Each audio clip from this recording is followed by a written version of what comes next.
All right, we'll go ahead and call the meeting to order, and we'll just proceed right on with where we were at the last meeting. This is all about our budget and trying to get everything accomplished on it for this year. So, in saying that, we're going to go ahead and turn the time over to County Manager, Mr. Wooten. The floor is yours.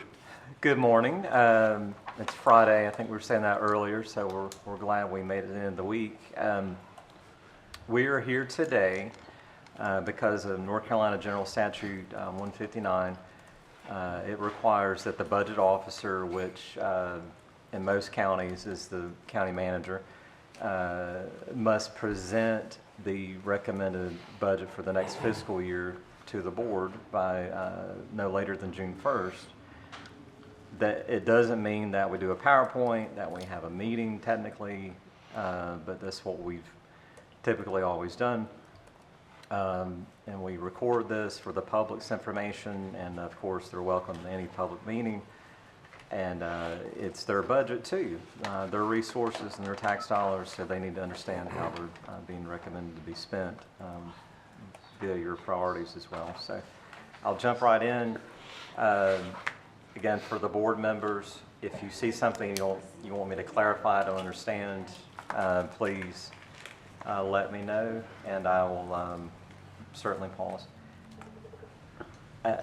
I rotate between quotes. Sometimes I don't have one at all, but I like this one. This is a professor I had, is well respected in local government circles in the state. It's the most basic thing about budgeting. It's all about choices, and you're making choices about the services, sometimes if they're not mandated, the services you provide, the revenue sources you tap into, how much of that revenue you seek out from the taxpayer to make available for those services.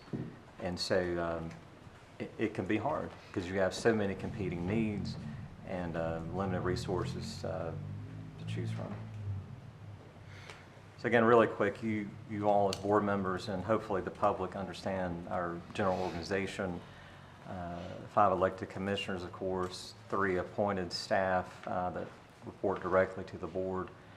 And then you have a wide variety of departments that are internal to you. I won't hit all of those.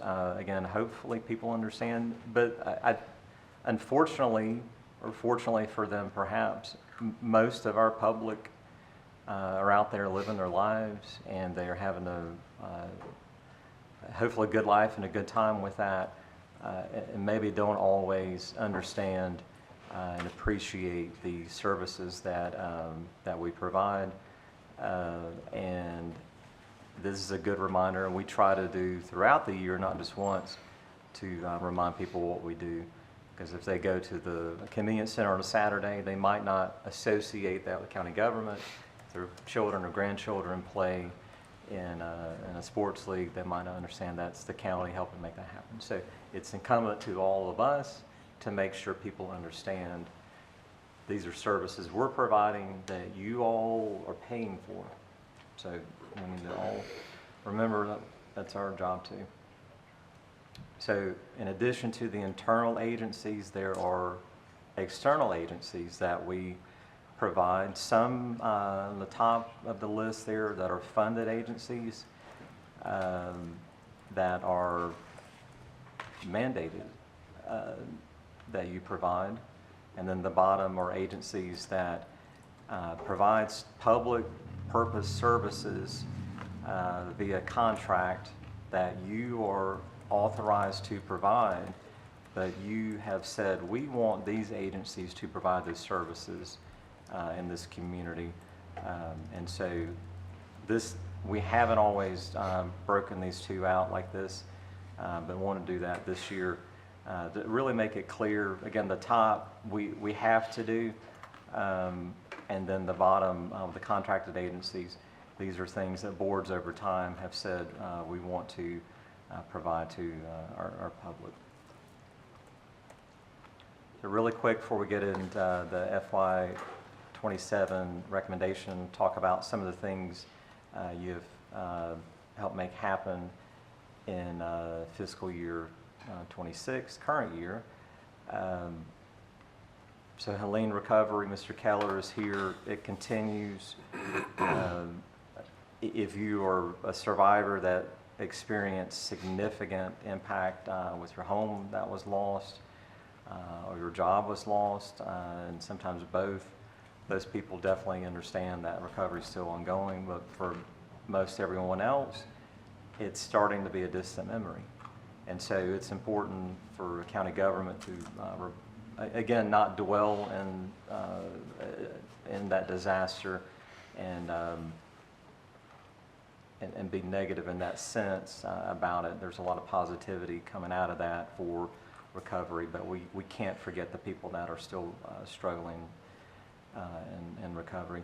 And Helene grants we're working on. I did not have a list on there because there's too many.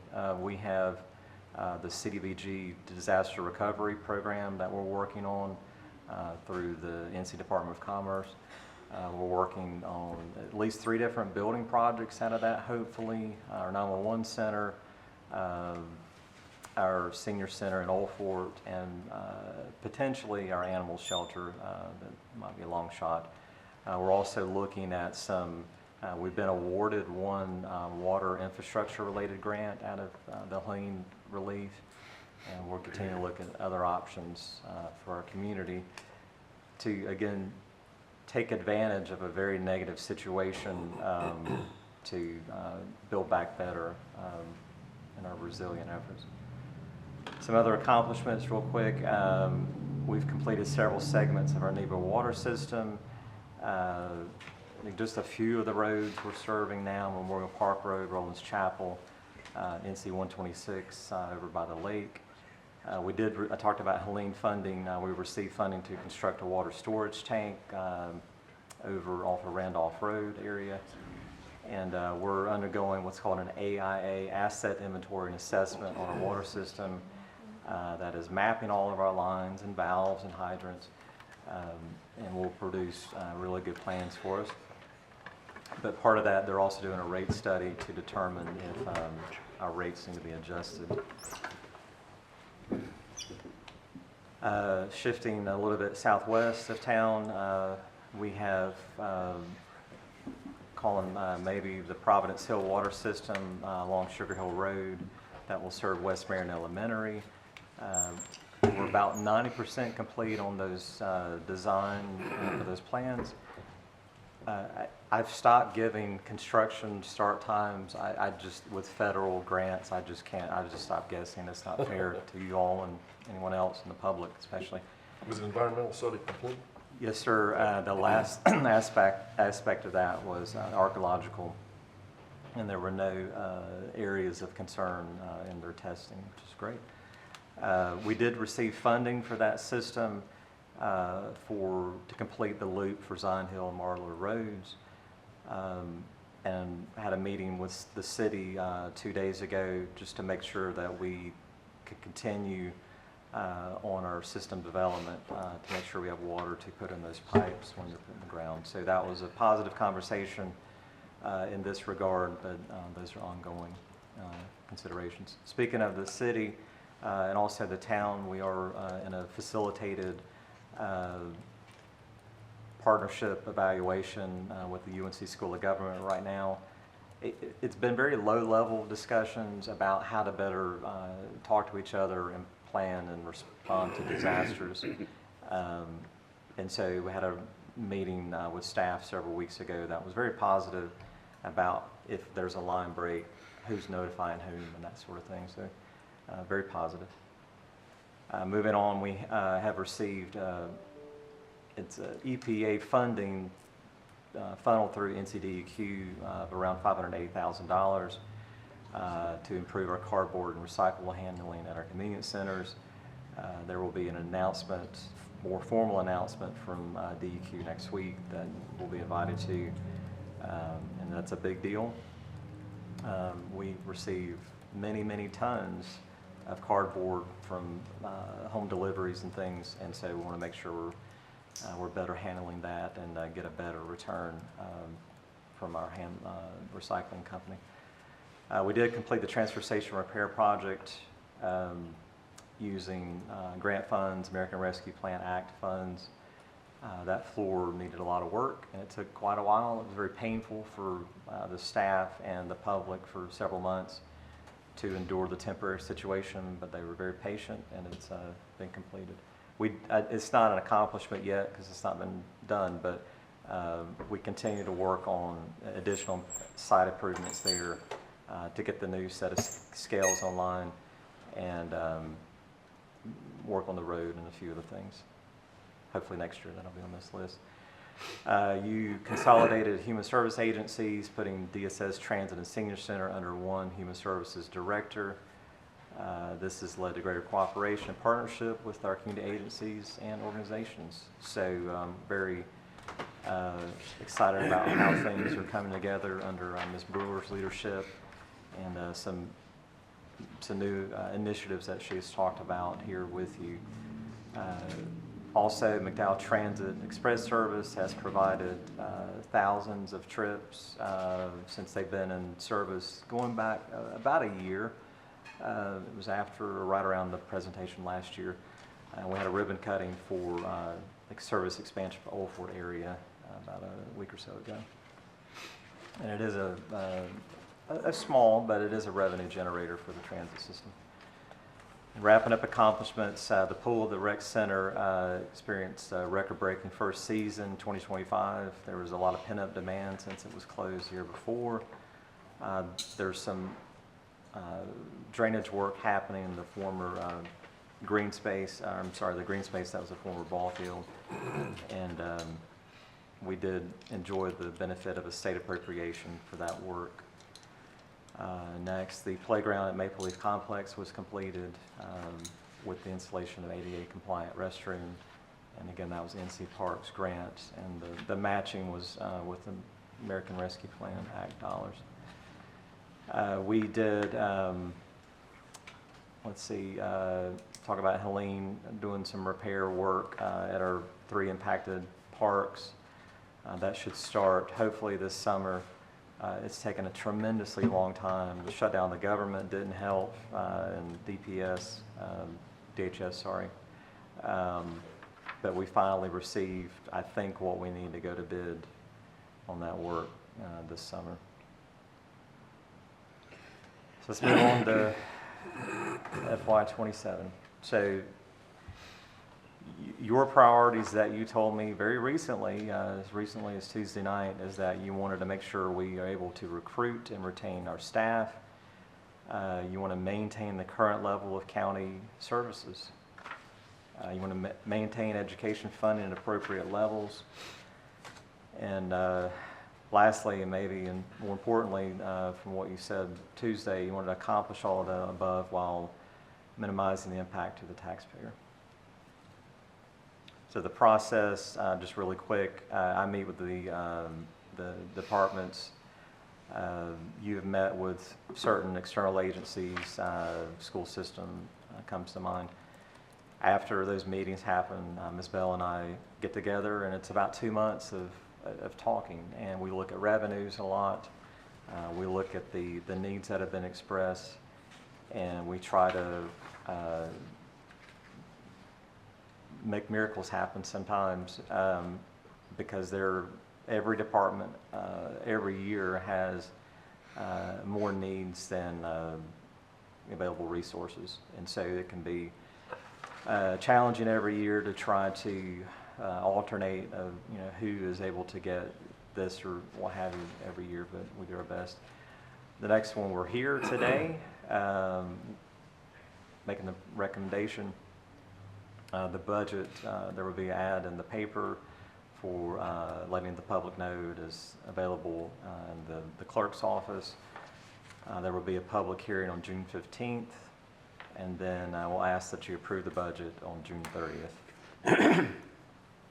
So I'm going to jump right into the expenditure impacts.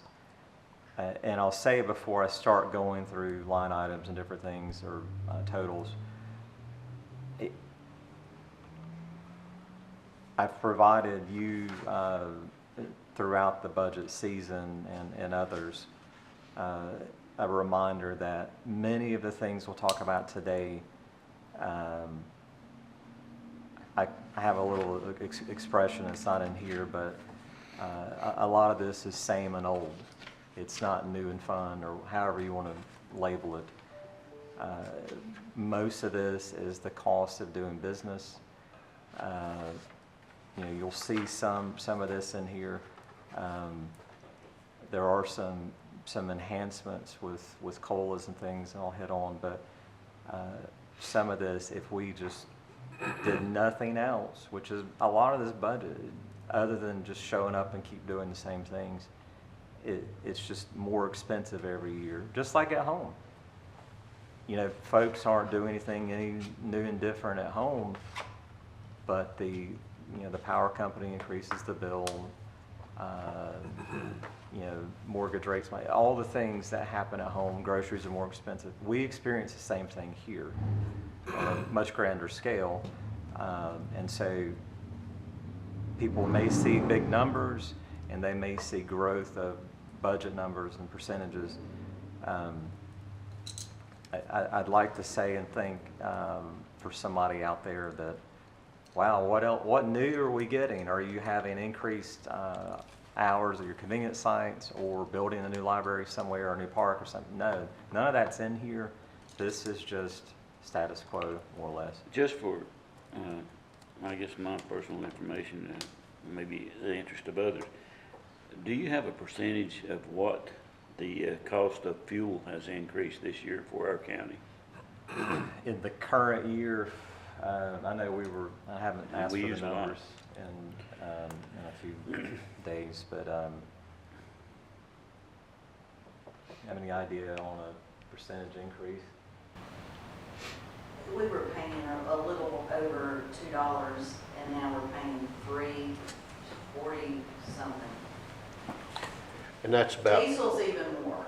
Yes, Yeah. yes. that's about 8,000 gallons every 2 weeks, every month. 8,000 So gallons that's a a month. lot of expense that we have.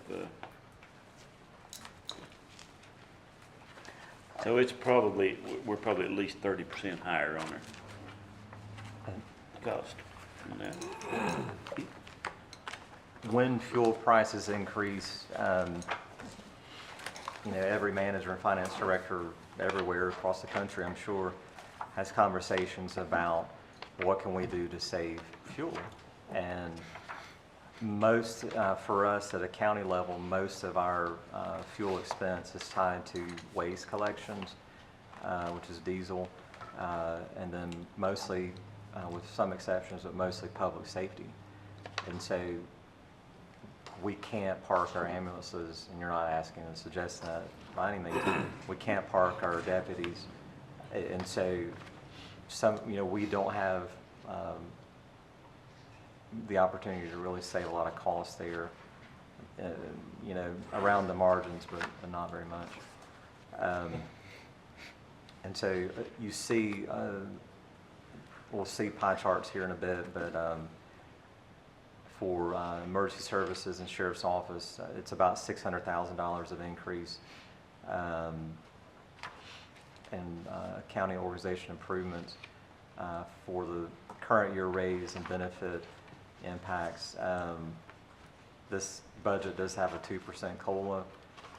I know you would want that to be 3, 4, 5%, but 2 is around the average of what we've seen in the area. I'm sure there's some that are able to do more than that, but that's what we're able to put in this budget. Health insurance is a big number. Why is it so big? What you see in that, and we've talked about this as recently as Tuesday night, the year-over-year cost is about 3% of an increase, which is not $1 million. We have not always fully budgeted at the start of the year the costs of our insurance that we anticipate having. There's a change in gears or what have you for this year to try to fully and better budget that number because we're probably going to spend it. So that's budgeting basics, and so that's why that number is bigger. That doesn't mean, again, we anticipate spending $1 million more than we did last year. We spent this and then some in the current year. So if anyone asks you, holy cow, is that a Cadillac help? No, it's the same plan. Did see some numbers last night on our current plan. We can't control those costs tremendously other than some benefit reductions, but we do encourage folks and encourage them to do urgent cares over ER. We have innovative prescription programs, so we are trying on that to keep costs minimal. And I think the 3% increase reflects that. The retirement system rate increase, this is going towards the health of the pension system. This is not providing a direct COLA to our retirees. You have no influence other than sending letters to COLAs for retirees. I know you get contacted by retirees sometimes. You do not set that. You do not grant them. They don't come out of our, our budget. This is payments to help improve the health of the pension system for local retirees. Looking at debt, this is all vehicles here, maybe some exceptional EMS. Allison or Will can throw something at me, but anything other than vehicles? Monitors? It does have some equipment in it. Okay. The soil and water, they had about a 15-year-old secondhand DOT pickup that is about ready to give up the ghost. So, but most, I think the entirety of the sheriff's capital debt is vehicles. Or that, Or up in, that's true. Actually, what do we owe on the Universal building? That's about paid off, isn't it? we have 2 more years to go. 2 more years. Community economic development, for recreation facility maintenance, this is mostly, if not entirely, operating costs. Again, you see a $90,000 recreation. We're not opening a new park anywhere. It's cost of doing business, same for facility maintenance. And that can be fuel, that can mean, I think for facility maintenance, we have 2 trucks that are about to die as well. And then last on these new expenditure impacts, some increased costs at social services, and then the health department operations. There's an increase there. This does not match the percentage that Rutherford has done, and we're just had to make some choices in what we were doing there. So if there's any pushback by the Board of Health or by Rutherford County, I'm sure Ms. Garner will let us know, being your Board of Health representative. So this is the budget proposal as far as the bottom line number. It's a higher percentage increase. Again, I would chalk a lot of that up to the health insurance being a significant amount of that. Again, that's money you're spending in the year otherwise, and have been. It's just starting July 1st as opposed to maybe November 1st. And this is a comparison of past 10 years or so on those increases. So it's probably averaged out about 5 or 6% over the years. So this is a number that it can be of interest to you and the public. If every request that was funded, every request that came in from departments and external, including the school system and college, was funded, the budget would need to have about $2.4 million more in it. So that, as Ms. Bell shows you there, and that's a little over 3.5 cents to meet that number. Again, your preference and urging and request is to keep the tax rate where it is, and so that's where it is, the 56.75. No change there. And your revenue, I highlight pie charts when I speak with different groups because it's a good visual representation. We can all get lost with numbers, but every county is heavily, and I'll talk about this later with more policy things, every county is heavily dependent on property tax revenue. That has been the case since the 1930s. And I don't see that changing anytime soon.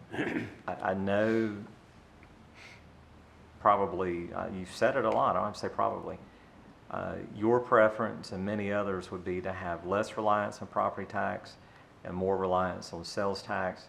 And we'll talk about that later too.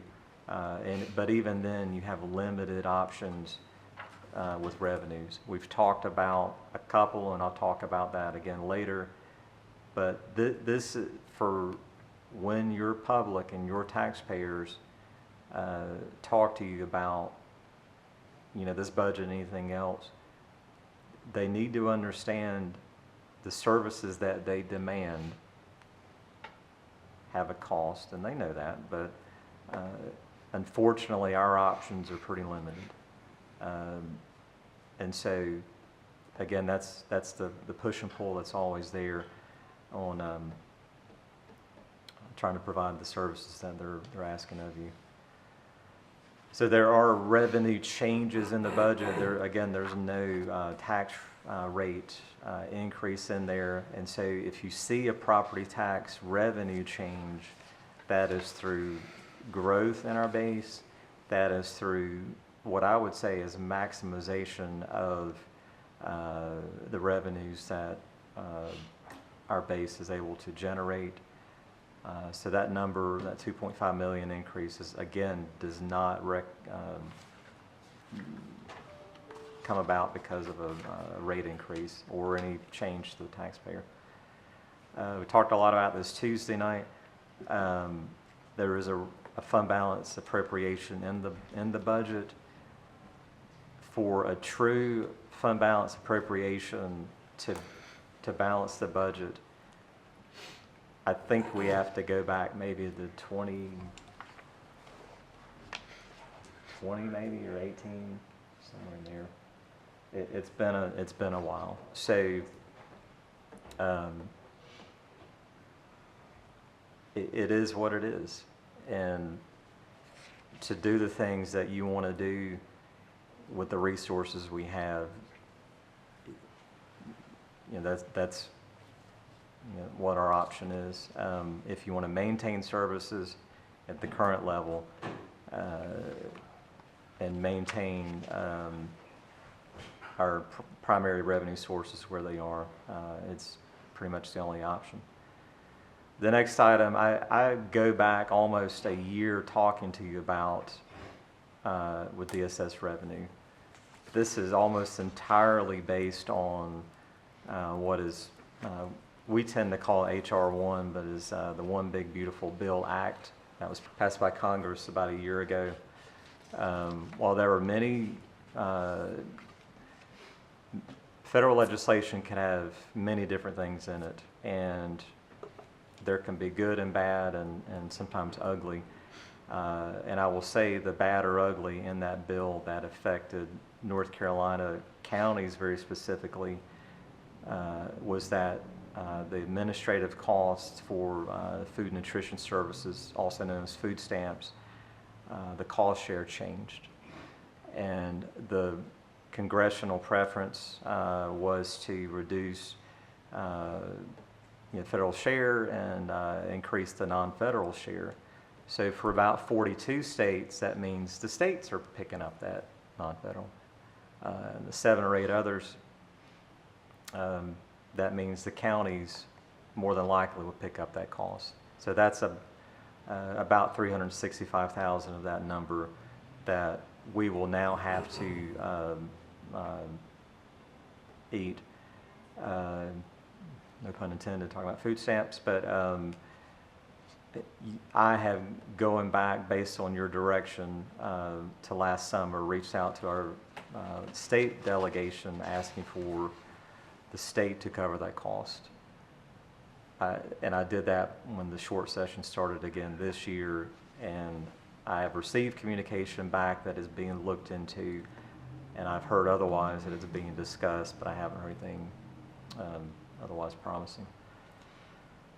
But we'll keep you posted. A few more items, sheriff's functions, there's jail revenue, there's phone fees, there's different things there to help pay for that service that he is providing, mostly on the detention side, not entirely. Transportation, with a lot of their expenses, there's new revenues, mostly being in the form of federal funding for the purchase of vans. Does this include the vehicle fee? Is it in here? It's not in here. It is in the property tax area. Okay. EMS functions, this is almost entirely transport revenue.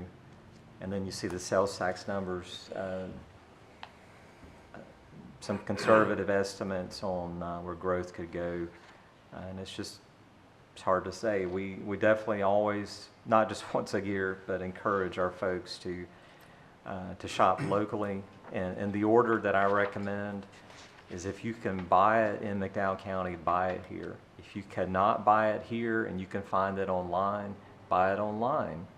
The Amazons and Targets and whatever your favorite flavor is, if you can't find it there, then go out of county, because we receive the same amount of sales tax if it is at Walmart here as we do Amazon that's purchased and delivered here. We get very little and we all go out of the county. We understand that, but I did not know that. But doing your shopping here, whether it's in person at a store, brick and mortar, which is obviously preferable, second best is online, and then going out of county. Strictly for the sales tax perspective, and selfishly at that, I guess. On the expenditure overview, I heard a congressional candidate, I guess, on the radio this morning talk about, for our country, he's talking nationally, but I think it reflects here as well. Government's primary purpose is to protect the public. And your budget choices definitely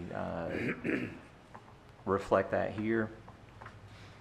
There are counties that have larger pieces of the pie than public safety for education and for human services, but here you have prioritized public safety. Human services, you care about every DSS employee and health department, everyone else, but so much of that is mandated services and reflecting the pass-through of federal funding. And so, public benefit programs can be hot button items, but again, your ability to influence those is very limited. But if you took out the intergovernmental transfer for human services, education would be second. Speaking of education, our local education funding, you did state the other night that you would prefer to see a 2% increase to more or less match our COLA for our employees, and so that has been put in place for both the college and the school system on their current expense. No increases in this recommendation for capital outlay for both. And we've talked a lot about solid waste as recently as Tuesday. In this budget, there's about a $1.8 million transfer from the general fund to our solid waste fund. So that's a little over 2.5 cents. And as I won't beat you in head over it, that's been talked a lot about, where typically, if not often, that is paid for in other ways, usually by household trash fees. Here's a little bit of debt service summary. This doesn't have universal on it because we do not pay for the universal debt out of the general fund. But this shows some debt retirement dates for 3 of our biggest capital projects that we've done over the past 15 years or so. Got a few more years on these projects, but we're seeing a very small decline in the debt payment, so that'll start to accelerate next couple of years. And so before wrapping up, I would not be doing my job if I just ended it right there. I've changed the wording on this. It used to say future concerns, and that makes it sound like I'm not worried about it right now, and I'm worried about it happening or hitting us in some future date. These are concerns I had yesterday and today and tomorrow. So I've just changed how to label, if you'll bear with me. So again, I won't read every exact word, but for financial, talked a little bit about the fund balance appropriation before. To do the things in status quo, something had to give, and this is where you wanted to give, and it's okay. But as a reminder, we have to do our job and remind you of these things. There is no statutory standard for fund balance available percentage. We used to hear an 8% number many decades ago, which is 1 month of expenditures. I would probably pass out if our fund balance or worse was at 8%. Please never let it get that low. Many years ago, it was much below that, mostly because of state intercept of our revenues. We cannot ever, please ever let anything like that remotely happen. But our peer group, the average is 50%, and 50% of what? That is 50% of your budget. So for us, for the coming year, that would be about $35 million. That is a lot of money. I think everyone here and everyone watching understands that $35 million of is taxpayer money. It's not public money, it is taxpayer money. I've never forgotten that. You definitely don't. And so those counties, they have accumulated taxpayer money in a reserve. Why do you do that? We saw with Helene why you do that. Mr. Keller and I recommended to you, and we all were on the same page after Helene, to handle debris cleanup differently than most of our peers. Most of our peers chose, because of timing or whatever, to contract directly to haul debris out of their counties. Many paid 20, 25 million or more, some more, up front. They had to pay that. Some negotiated better than others, I guess, and came close to being sued. And some are only now being, almost 2 years, 20 months later, are being reimbursed now. We would have wiped out our fund balance. Talk about the 8%. We wouldn't have been there if not for the guy in the back of the room and I, and the guidance from the state saying, this is your saving grace. And so, but again, hopefully it'll never happen, Helene, but something bad could happen. So you have to have reserves. We would be around 32% available fund balance with this anticipated appropriation. And Ms. Bell is really good to point out, and you need to remember, that is a debt that carries. So that's going to be there next year when I'm sitting here, hopefully. That same appropriation is going to be sitting there.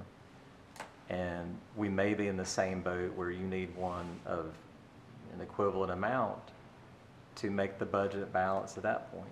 So it's not a one-time. So if we go into fund balance this year, It's a recurring. it's a recurring. It's Absolutely. not a one-time. Because you're setting up recurring expenses and paying for them with essentially a non-recurring revenue. Yeah, I can tell. So next year, we're going to have more pension increases. You're probably going to want to do a COLA. All those costs we talked about this year are going to be there, and then some next year. It's probably going to be something else. And again, the same and old, not the new and fun. And so that challenge may be there next year to say, well, we might have to just double that number up. And then the next year, then the next, so this is, again, tough choices are being made to maintain what you're doing and not keep going back to the taxpayer. You would hope we'd be able to make it up and more in next year's budget above what would be budgeted in our revenue items, but, you know, that's probably not gonna happen. I get that. It's hard to say no. So health insurance, talked a lot about that Tuesday, and the last obscene amount of years where our per employee per month budgeting has, to my mind, never been what the cost is. And the miracle worker over here, Ms. Bell, does her magic in the year. And if there's underspending because of vacancies in departments or whatever else can happen, she balances that fund every year. It is balanced, but we're running out of those ability to do that. And so this budget does start the year at a PEPM, as it's called, of $1,000, but it's still about $200 per month per employee short. But the flip of that, that's $885,000 that you would have to put back in there, so that number above would be even greater. So again, we're making some choices here, right? And I talked about the property tax revenue. Where all counties are so dependent on property tax, because that's about the only significant option you've been granted that you have control over. You talked Tuesday night about a referendum on a 1/4% sales tax, and also a household solid waste availability fee, which is what many of our peer counties have to help offset the cost of the solid waste system. So both of those, staff is recommending that you strongly consider looking at both. Emergency services on the capital side of things. We've talked about a lot of these things over the years. This is mostly from last year, but probably the year before. 911 center is out of space. We do have a little bit of an opening and some hope with the congressional appropriation from Congressman Edwards. Unfortunately, and they apologize, I wish they could have done more, but $1.5 million is not enough to complete the job. So hopefully that $3 to $4 million of a balance, you know, is on the high end, hopefully, but it takes a lot of money to build anything more. It's staggering. You've talked a lot about DSS facility needs. We did look at a new building several years ago, and it was 25 to 30 million for the size space that is needed. And so you've had discussions about alternatives, and that will continue. Animal services, again, a lot of criticism from NC Department of Agriculture, who inspects those, about our space, about the condition. Our staff work very hard. Several of us visited last week. And they were very busy and working very hard in a very small place. It is hard to prioritize cats and dogs over people, and you made that clear. People come first, and they should. There's a however or but or whatever too, that you've also said when we can and where we can, we need to meet these other needs and requirements we have out there. A couple more capital items. The sheriff has talked to me, and I'm sure you, about administrative space at his office being tight. As he is transitioning out, I'm sure incoming Sheriff Mace will probably have those same concerns. And so we've had some preliminary discussions about what that would look like and where and that kind of thing, but that's just in the back of your mind. Our solid waste facility, it is better than it's been with the transfer station being repaired, but we still handle a lot more waste than that floor was designed for. So we're doing the best we can with what we've got there, to use a well-worn quote, but that needs to be in the mind somewhere as well, that as we grow, you know, more visitors and everything else, it's more waste, and it has to be handled appropriately. Our staff do a fantastic job down there at the facility. Staffing concerns, these are staff numbers that were not met in the budget. So the sheriff asked for 6 positions. Assessing, did we? She asked for 3. We did 1 for the assistant. And I'll mention 911 center. There's additional need there as well. I'll dwell on the tax assessing for a second. There is a recommended position there. We will likely, in both collections and assessing, have some staff transitions there as people decide to, you know, maybe retire. I'll just come out and say it. And so what I'll go ahead and say now, my recommendation at this point, and I've spoken to both the assessor and the collector, and they agree with the recommendation, would be at that point to have a tax administrator over both collections and assessing. And by having an assistant in the assessing area and brought on board, when an administrator would be appointed by you, you would still have functions, of course, in the collection and assessing side, but you want to make sure you have staff really keeping their finger on the pulse for both sides, and so this positions us for that. And, you know, the goal would be to eventually have our staff trained that they could do the reevaluation in-house and not That's hire right. it out. That is, again, thank you for the reminder of one of your stated goals there, and probably the assistant administrator maybe at some point on the assessing side, and might be over that more directly. Kind of wrapping up here towards the end, I promise. Some other areas of concern are federal, state, and local relationship. If you're around me much, you hear me talk about the federalism totem pole, and we're at the bottom, and most of the time we are squeezed to be on that bottom. It is easier to be in very distant places to make decisions that will affect people in other distant places. I'll talk about the state first. They are very likely implementing property tax reform over the next year. There will undoubtedly be an amendment on this year's election ballot for that would grant the General Assembly the ability to have law around tax levy limits. They have the ability to implement levy limits now.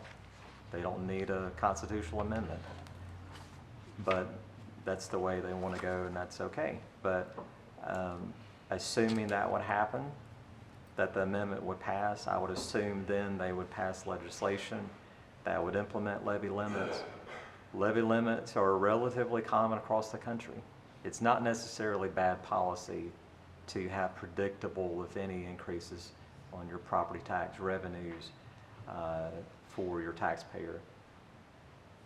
Folks like me are not arguing against levy limits. If they're going to happen, I think you're probably generally supportive of predictable and fair. Yeah, to tag in on that, actually, you know, the board has sent about 3 occasions, letters down to Raleigh, to everybody in leadership, basically stating that we support property tax reform. We requested that the deduction be raised to coincide with what the cost of goods are going to be, as much as they go per year. So our board supported totally reforming Raleigh when it comes to property tax and that whole evaluation process and what goes on with that tax reform. We support it, and we just want to make sure that they're fair to everybody involved, to the taxpayer and to the bodies of government that are charged to oversee and collect taxes per the State Machinery Act. If I read correctly, what that constitutional amendment would do is give them the authority to enact laws. Right. So we have to be very careful how much authority that we give the legislature over our business, because the laws that they enact could potentially cripple a county our size. I think the focus, you know, at this point, nothing's been passed, and that's up to the voters. But again, they have the General Assembly has the ability right now Yep. to do levy limits. And so if it didn't pass in November, stranger things have happened. The voters have a voice. I still would not be shocked if they still didn't do it, implement levy limits. And so whatever happens, it'll probably be in January or shortly thereafter. Between now and then, it is important for counties to, as a whole, but individually, speak to the delegation and say, these are our concerns. Please be fair.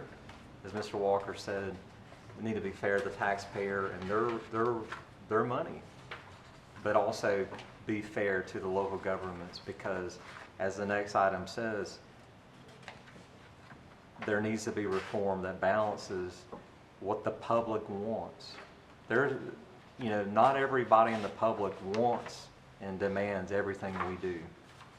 Some people say, well, don't do that. Well, somebody else over here wants that. So you have to balance all those needs. But Well, unless I've misread, and maybe I did, there was 13 counties involved, and McDowell wasn't even one of them at this point. Is that correct? so this year, I think you're talking about the freezing. Yeah. So what they have done for this year with, I think 3 or 4 counties that are very small, they carved out. So there has been a bill that's passed one side of the legislature that would pause reappraisals, revaluations for 26. I don't know it's going to pass. It very well could. I would hate it for counties that are in that boat, Guilford, Buncombe, and... But I don't think McDowell was even No, on sir. that list. So that was only counties doing a reval this year. Yeah. So the idea that's what's been said is that those counties need to freeze in their tracks for 26. So they've done all the things the last 3 or 4 years to, you know, they've sent out notices to their taxpayers already, their new value. And they are setting budgets right now, if not already, based on those new values. And the General Assembly is now saying, wait a minute, hold your horses.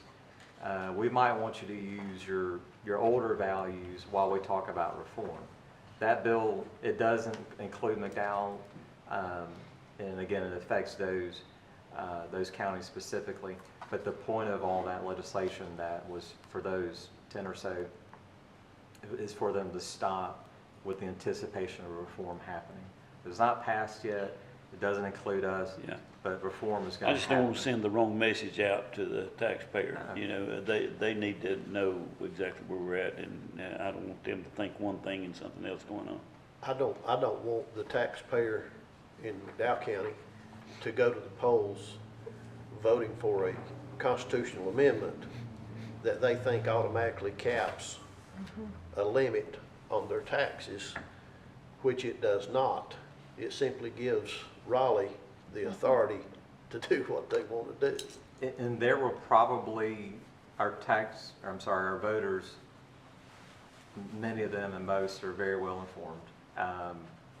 What could happen at the same time, there's very likely going to be a question about the state income tax as well. That is Yes. a cap, constitutional cap. And so as people are busy living their life, they may see that cap and see the property tax being the same kind of situation, like you're saying, oh, you know, this is going to stop anybody from increasing money. Okay, not exactly. So please, there's a lot of education that needs to happen for folks Yes. to know what they're voting for. And again, you've been very supportive of reform, especially targeted towards our elderly residents, our disabled veterans, and our disabled population. But again, something is probably going to happen.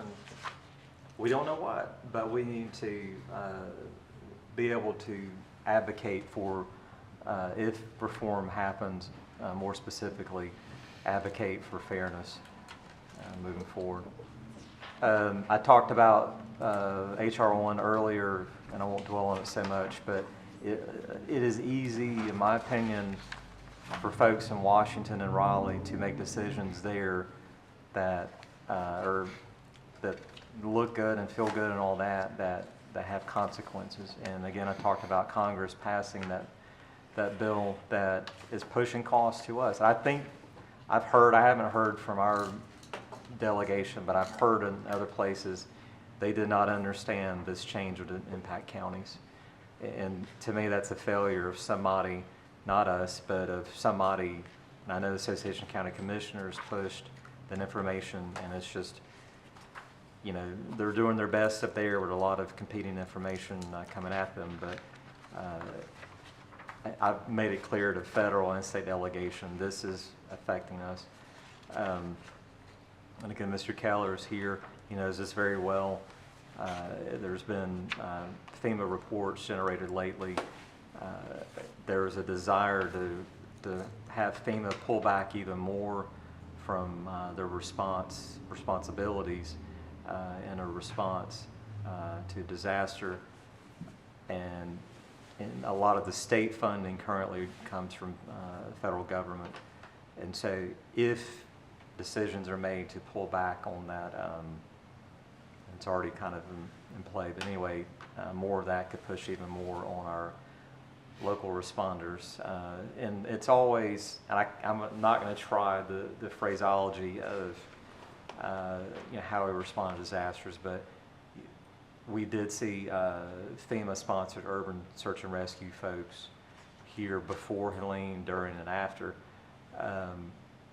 And what I've read, that's not going away, and that's to make sure our responders are supplemented by trained professionals. But I hope it doesn't go away. But beyond specialized assistance like that, when we have a disaster, it is people from this community primarily supplemented by our friends and neighbors from across the state and the region, maybe the country. It isn't the federal government out there pulling people out of cars, except for, again, specialized assistance. It is local folks doing it already, but a lot of the funding and things could be dialed back. So just something to monitor. While you're right there, Yes, sir. on the shift of some of the expenses from the state and federal government down to us, I've said this several times, but I want the folks that are here and the folks that may be watching to understand that there are many state agencies, state functions housed in McDowell County. And we are required to provide space for those folks, which we don't get any money from the state, if I'm correct, to help provide that space.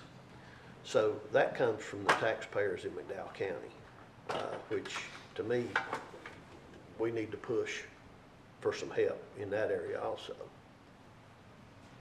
And that can include, again, people don't understand. They probably don't necessarily care. They're busy living their lives, but you're required to provide a courthouse, and you put a lot of taxpayer money into renovating that courthouse several years ago, and we're still paying the debt on it, of course. I've talked about DSS. You appreciate and love all the staff there and the job they do, but most states in this country, it is state administered. And so that does, when there are federal and sometimes state policy changes that happen, that is pushed down to either states or counties here, where more work has to happen in response to those policy changes. We don't have new positions, new IMCs, Medicaid and food assistance workers in this budget. We maybe need them based on the law changes of additional reviews of Medicaid beneficiaries, the food assistance folks. We're going to do the best we can with what we have to repeat that, but we may be here before next May asking for some more staff there. Ms. Brewer is trying her best with her staff to be efficient and do what they can with the staff that we have right now with asking for more. But as more of this is pushed onto our shoulders, that's going to be more of a challenge. I don't see it going the opposite way necessarily. There is a study that is going to initiate, the state is going to do to evaluate DSS in its entirety. Of any part of that should be assumed by the state government. That was talked about 10 years ago. It didn't go anywhere. There was some more oversight, but I don't see this necessarily happening. I've heard you say before, if that went anywhere, again, while you appreciate everyone over there, more of your passion and interest in that function tends to be with our vulnerable adults and our children, more so than the public benefit side. And I've probably communicated on your behalf to some folks at association that what I hear from you is that just that, and if there was any sort of splitting or anything like that, which is getting way ahead, maybe some area to look into. But a lot of outside pressures coming down on you all every year, especially this one. So next steps, there will be a public hearing on June 15th. Again, that will be advertised in the newspaper.